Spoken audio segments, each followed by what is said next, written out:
Dr. Abdullah Abdullah, thank you so much for speaking to TRT World. You are coming to Istanbul at a time of significant developments in Afghanistan. Just a few days ago, Mullah Mansour, the Taliban chief, was killed in a US drone strike. What is the significance of Mullah Mansour's death to peace efforts in Afghanistan? It's a new phase as far as Taliban are concerned, and the situation will be different as far as the configuration of different Taliban groups within their own system is concerned, and perhaps it will open the door for talks with some of the Taliban leaders. He has been the leader of Taliban in the past few years. Even when Mullah Omar's death was concealed for around 2 years, he was the de facto leader at that time. His links with the other terrorist groups, regional and international terrorist groups which are active with the Taliban, he was the key person in that regard, the key link. And his stance towards negotiations was very harsh one, very hard one. He rejected the idea of talks and negotiations in outright manner. He was very stubborn, and also his links with the terrorist groups, terrorist networks were very deep established. And also he was behind most of those violent attacks on civilians and international forces and our forces in otherwise. So the competition for the leadership, the contest for leadership amongst the Taliban will start. Different groups, different regions, different locations will have their own say. His leadership was also challenged, but in a way he was able to consolidate some of the Taliban groups around him. This will not be the case from this point on. A name that is propping up is that of Sirajuddin Haqqani, who might be a replacement for Mullah Mansour. How do you view the Taliban and the leadership? There is an idea, a sentiment within Afghanistan that they are being propped up by Pakistan, that without the support of Pakistan, the Taliban movement will disappear. What are your thoughts on that? I would say that Sirajuddin Haqqani has exactly more or less the same links with the terrorist groups, and also he has been behind those terrorist actions and suicidal acts within Afghanistan, which has caused lots of suffering for our people. And where are they? That was our belief that they were there in Pakistan, and the fact that he was killed in Pakistan, that gives you the picture. But our hope is that all countries of the region come to a conclusion that these groups, the radical terrorist groups, will not serve any country's interest, and it's in our common and shared interest to try to deal with these groups, not to allow any opportunity for them to utilize it against the well-being of people. Pakistan says, Sartaj Aziz just a few months ago said that Pakistan has had historical links with the Taliban. Their leaders and the families do live in Pakistan, but that's where it ends. Pakistan has no operational control over the Taliban. Would you agree? We would say that they have a level of influence that is very obvious, and the fact that these type of groups, which earlier they were part of the groups which Pakistan had supported, like their own Pakistani Taliban, in later stages part of them turned against Pakistan itself. So there is an experience for all of us. There is an example for all of us to learn from it and to take the right course. You were one of the closest confidants of Ahmad Massoud, and the battles between Ahmad Massoud's forces and the Hizb Islami chief, Gulbuddin Hekmatyar, are well known. Hekmatyar has an opportunity to come back to Afghanistan. There are negotiations that are underway, and you yourself have mentioned that you are willing to break bread with him.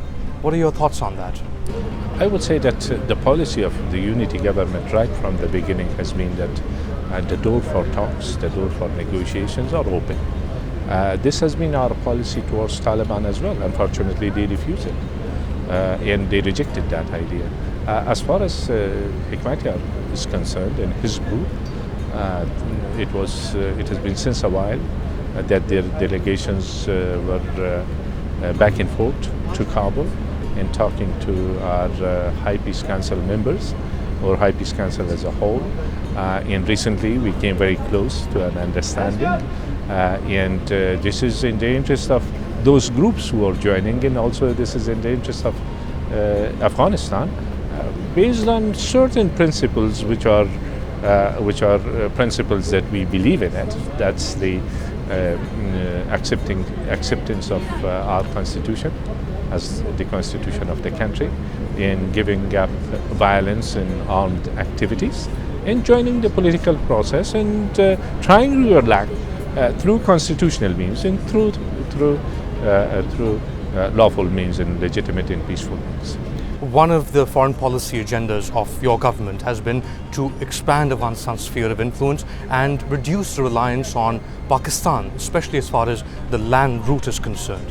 And one of those things is to open the Chabahar port in Iran, with India and Afghanistan and Iran all working to develop Chabahar as an alternative to bypass Pakistan. What is the thinking behind this? Rather than to consider it as an alternative to bypass a country, we would say that we should have multiple options available to us. While there is a transit route through Pakistan, there has to be other ones, and the idea of regional cooperation and regional connectivity in a special location of Afghanistan, the location that Afghanistan provides, it's an opportunity for all. If you're talking about South Asia, Iran and Central Asia, Afghanistan is the hub.